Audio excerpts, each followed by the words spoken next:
Hey everybody, today we're making tomato grits. This is a recipe that my friend Karen Rayberg, who is in my Sunday school class, gave me, and it is so delicious. She made it for our annual brunch that we had at Alice's house, and everybody loved it, and of course I asked her for the recipe.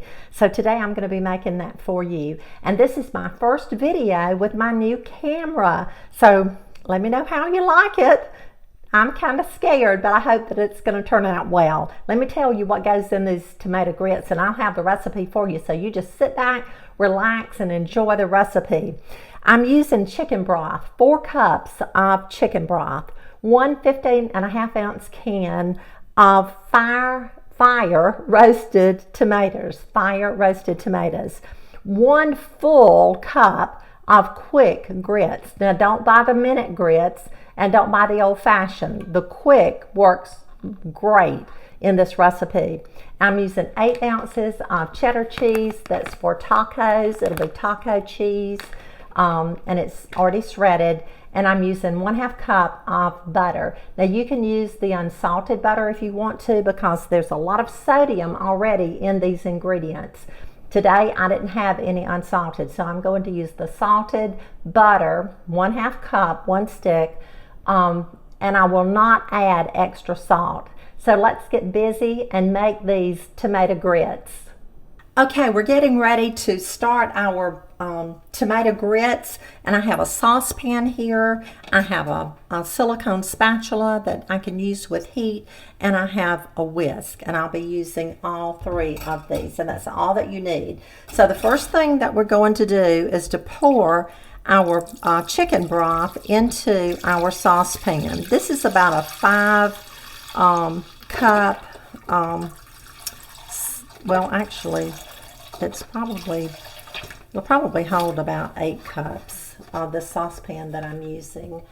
But it's deep and it's wide, and that's the reason I'm using it. You could just use a boiler if you wanted to. So I've put our chicken broth in our saucepan, and next I'm going to add our tomatoes. I wanted to show you these, and I'm not advertising for this particular brand, but it says fire roasted, and these are diced tomatoes. So I'm just going to add those in the chicken broth. I'm going to rinse out my can, and I'm going to start whisking. Now I'm going to whisk this because it'll help to break down the tomato pieces that are in there. Some are larger than I want them to be when the dish is finished. So as this starts to heat, we want to bring it to a full rolling boil, and I'm going to whisk it. Now you'll see some dark pieces of tomato in here. That's where it has been roasted, and that is normal. So don't be alarmed by that. That's what makes it good. That's kind of like when you're cooking a prime rib, you want to get a bark on the outside. Well, that's kind of what this is on the tomatoes. So I'm going to continue whisking this until it comes to a rolling boil, and when it does, I'll be back. Okay, our tomatoes and broth has come to a rolling boil. Now I'm going to go ahead and turn this down before I add the grits. You know, sometimes when you add grits, how it'll boil up and it'll kind of come up to the top, and I don't want you to get burned. So I'm going to leave this on about 2, and I'm going to very slowly add and incorporate our grits as I'm whisking. And again, I'm adding just a very full cup. Now Karen said that she added 1 cup and 1/4 of grits, but I think it will depend on how thin you want your grits or how thick you want your grits. And always, if you get it too thick, then you can just add a little bit more broth to it. If it's too thin, then it's just too thin, because after you've cooked your grits, you don't want to add more raw grits. So now I'm going to just let this simmer. I'm going to continue to whisk it, and I'll cook it for about 6 minutes. You can see it's still bubbling. You want it to just simmer and cook slowly for about 6 minutes. And when it gets to that point, then we'll add our other ingredients.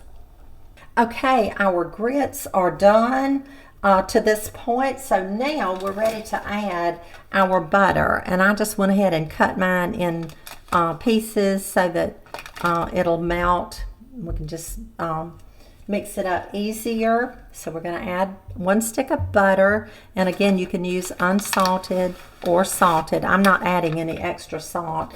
And now I've added our cheddar cheese that's made for tacos. So if you want to call it taco cheese, then that's fine too.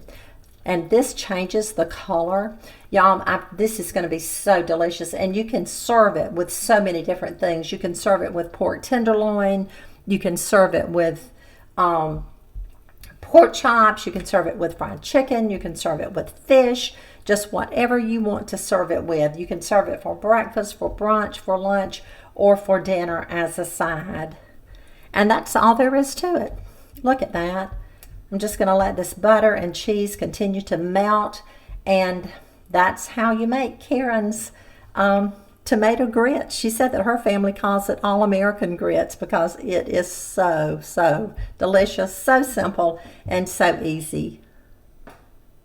Thank you for joining me in my kitchen today. Thank you for watching me make these wonderful tomato grits. I know that you're going to love the recipe, and again, you can just take a snapshot of it.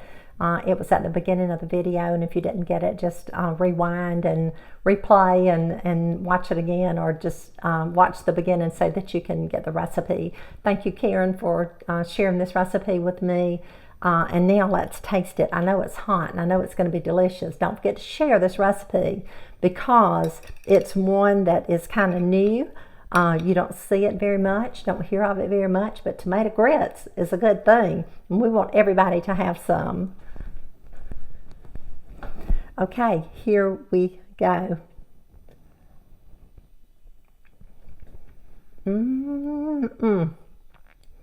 Y'all, and that doesn't need extra salt to me. It might to you. You might want to put some pepper on it, but it is so delicious. I got a little tomato. This is so good. I hope you'll make it. I hope you'll share it. And I'll see you again really soon.